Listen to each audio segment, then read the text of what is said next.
Hey guys, welcome back to a brand new Ninjago video here on the channel. My name is TannerFishies. In today's video, we are going to be exploring some of the earliest animation and some of the earliest concepts for the Ninjago TV series. Believe it or not, like a lot of other TV shows out there, Ninjago went through several stages of animation, and what we obviously have now for the final product is not what they started out with. In fact, we have several pieces of early test footage that I do want to explore in today's video. I thought this could be a fun video to make, going back through Ninjago's humble beginnings and taking a look as to how far Ninjago has come as a franchise and as a TV series. Alright, so this is probably the most famous example of Ninjago test footage being out there. I know I watched this back in the day when it originally was revealed. I believe this was revealed on a Lego Club DVD. Could be mistaken about that though. But obviously this is from WillFilm, dated May 2nd, 2010. So several months before Ninjago would actually debut. And just going through this footage really quick, as you can see, a lot of things are very similar. We have the fire temple right here. Obviously there's our buddy Kai, but Kai himself looks a little bit different as opposed to what we are used to. In fact, he looks pretty different.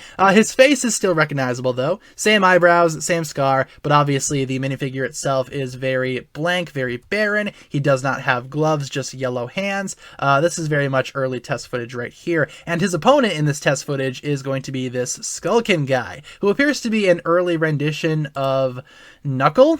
But as we can see right here, Kai gets ran over by the proto version of the Turbo Shredder right in front of the Fire Temple. But thankfully, he's okay. Spoilers. And like I said, here is the early rendition of Knuckle. Looks very recognizable as well. Very similar to what we know and love from Knuckle, or at least what we all know and some of us love. But he and Kai have a little bit of a duel on the proto Turbo Shredder. Also, the forest outside the Fire Temple is also rather recognizable. This was a very big part of the pilot in terms of like a setting. So it's good to see where Ninjago came from in terms of its development, but Knuckle gets his sword grinded up in the tire, and Kai doesn't really know what to expect. I really like this early version of Kai, though, like I said, this minifigure is very, very unfinished. No printing on the torso, none on the legs, not even any gloves, but he does have his classic sword, as we know Kai should have, and even the early version of Knuckle doesn't look too, I guess, detailed, but we can see that skeleton armor that was carried over into the Ninjago pilots. That sword was also used a lot in early Ninjago. And yeah, overall, Knuckle and Kai here, they both look good. They both look recognizable as Knuckle and Kai, but they are a little bit unfinished, which is understandable because this is early test footage. Here we have Kai stopping Knuckles' head from spinning, but the eyes keep spinning. Love the animation detail. And Kai ends up defeating Knuckle by allowing him to fly off the cliff into the lava. And that's the end of Knuckle. I think this is pretty cool test footage. Knuckle falls into the lava. Really cool. I also love how the Fire Temple, like I said, that is very recognizable as the Fire Temple. A lot of those design choices did carry through into the final Fire Temple, and out of everything in this test footage, the Fire Temple right here appears to be the thing that's most finalized. And Kai, of course, does his little ninja bow as he wraps up the test footage there. I like this footage overall. It's not too bad. It's not really finished, like I said, but it's very exciting. Obviously, Ninjago took a lot of inspiration from this early test footage, and I feel like this feels like Ninjago overall. I can see where the series was coming from. I can see where the pilots actually took inspiration from this test footage, but let me know what you guys think about this piece of test footage down below in the comments. Like I said, this is probably one of the most famous pieces of Ninjago test footage out there, and I'm glad that it's able to live on YouTube, because before this, I'm not really sure what it was on. I believe a Lego Club DVD, but I cannot say for certain. But yeah, let me know what you guys think about this test footage down below. Our second piece of footage that we're going to be looking at is an early test trailer for the Ninjago Battles DS game,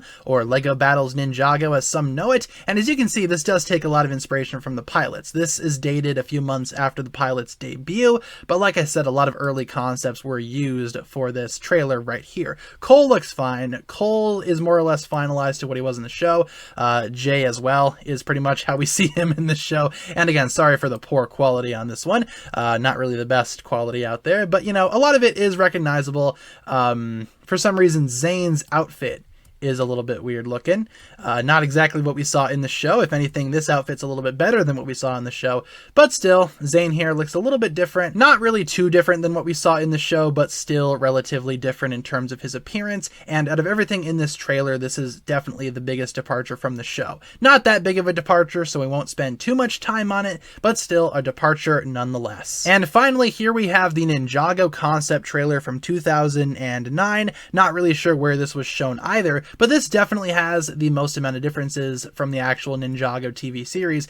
First of all, for the golden weapons, we have the Sword of Fire, we have the Shurikens of Ice. Those are both very recognizable, but some of the other golden weapons are a little bit different than what we know. For example, the nunchucks look a little bit different, still recognizable as nunchucks, but a little bit different in terms of their design. And the Scythe of Quakes is not the Scythe of Quakes. Instead, it is the Staff of Earth, Staff of Quakes, whatever you want to call it right here. Definitely not a scythe. I can see why they changed it for the final rendition of Ninjago. Here's Garmadon's early design, looking pretty cool there, as Wu watches him steal the golden weapons. The concept is very similar to what we saw in the actual pilot episodes and some of their shorts, but still different designs overall. You can see where things are different. Also, speaking of things that are different, the final battle between Wu and Garmadon is very different from what we saw in the show, and Garmadon did come back as a four-armed warlord here, as you can see. The four arms for Garmadon were a thing for the longest time, even before the pilots came out. Garmadon was always going to have four arms, and as you can see, the skeleton army also made it into the final rendition of the pilots. I assume this is an early rendition of the Destiny's Bounty, as Master Wu travels to Ninjago City, which we actually would not see in the show until season 1. The pilots never even mentioned Ninjago City.